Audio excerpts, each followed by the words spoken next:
আজকে তোমাদের দেখাবো যে আমি ১ ঘন্টার মধ্যে ৩০ থেকে ৪০ জনের একটা কেকের অর্ডার, তার সাথে হচ্ছে পপ সাইকেলস ৩০টা কিভাবে করলাম জাস্ট ১ ঘন্টার মধ্যে। সবাইকে আসসালামু আলাইকুম। আজকে তোমাদের জন্য আরেকটা কেক মেকিং ভিডিও নিয়ে আসছি। সো সেদিন হচ্ছে অনেক বড় একটা অর্ডার ছিল, তো আমি একটু লেজি, ঠিক আছে। সো আমি চিন্তা করতেছিলাম যে সমস্যা নেই, আমি কেক বেক করে রেখেছিলাম, রাতেই বেক করে রেখেছিলাম। সকালে উঠে ১২টা বাজে হচ্ছে কাস্টমার বলেছে যে আসবে নিতে। সো আমি মনে করছি ঠিক আছে, সকাল সকাল উঠে আমি কাজ করব। আমি সকাল সকাল ঠিকই উঠছি, লাইক ৭টার দিকে উঠছিলাম। তো আমার চিন্তা ছিল যে আমি ২ ঘন্টার মধ্যে হয়ে যাবে, তারপর হচ্ছে ৩০ মিনিট এগুলো মানে এমনিই চলে যাবে ভিডিও করতে বা পিকচার্স তুলতে। তো আমি হচ্ছে এত সকালে উঠে কিচেনে যে আমি আমার ফোন নিয়ে ইনস্টাগ্রামের রিলস দেখতে দেখতে বা ব্রেকফাস্ট করতেছিলাম, তো তখন দেখলাম প্রায় 10:30 11টার মতো বেজে গিয়েছিল। তো আমার কেকের কিচ্ছু করা হয় নাই। ছোট কেক হলে কোনোই টেনশন ছিল না। তো আমি মানে এত হয়ে গিয়েছিলাম, তারপর সাথে সাথে কি করলাম, আমার কেকটা খুবই সফট ছিল। তো এখন আমি যদি সফট কেকটাকে সুন্দর করে করতে যাই, সব কেক বানাতে যাই, আমার কেক ভাঙার অনেক রিস্ক আছে। তো হঠাৎ করে আমি কি করব, তারপর হচ্ছে আমার কেক অনেকগুলো ছিল, তো আমি একটা একটা সাইজ বড় মোল্ডে আরও বেক করেছিলাম। সো সেটাকে কাটিং করা, সব কিছু করা, মানে আমি ধরে নিছি যে আমার 11:30টার মধ্যে পুরা কেক রেডি থাকতে হবে, ক্রাম কোট করতে হবে। তো টল কেক ছিল অনেক, এখন ভিডিওতে বোঝা যাচ্ছিল না।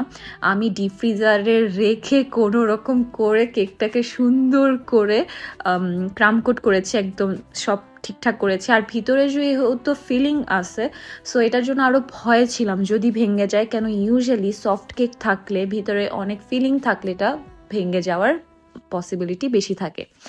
তো সেই সময় আমার, হ্যাঁ, মাঝে মধ্যে এরকম হয়, তারপর আমার সময় থাকে, আমি ঠিকঠাক করতে পারি। ওই দিন অনেক ভয় ছিলাম, লিটারেলি আমি কাঁপতেছিলাম।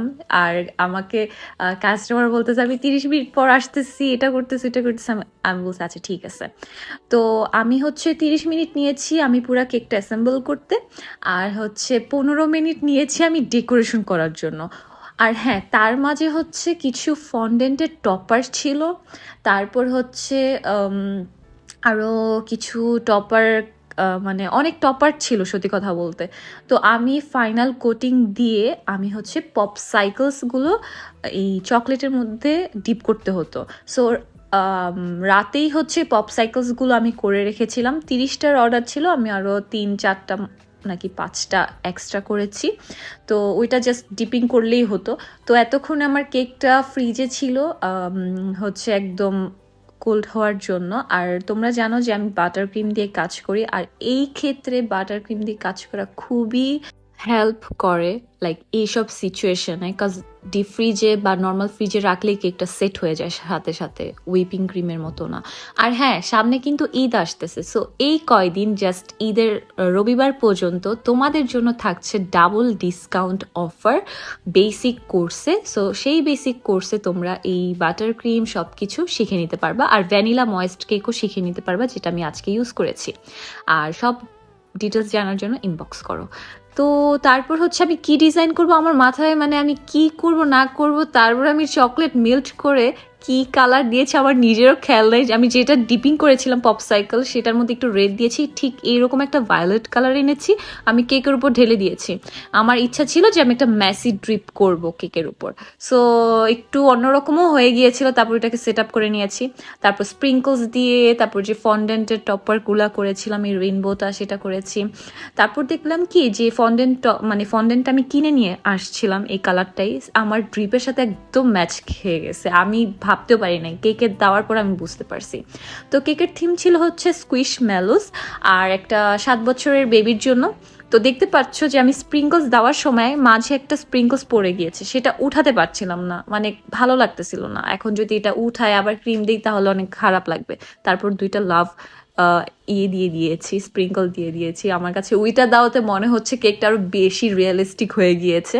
তো এখন হচ্ছে আমার কেক রেডি হয়ে গিয়েছিল। আমার কেক ঠিক 12টা 5-এ রেডি হয়েছে আর কাস্টমার আসছে 12টা 10-এ। সো আলহামদুলিল্লাহ সব কিছু টাইমলি মতো হয়ে গিয়েছি।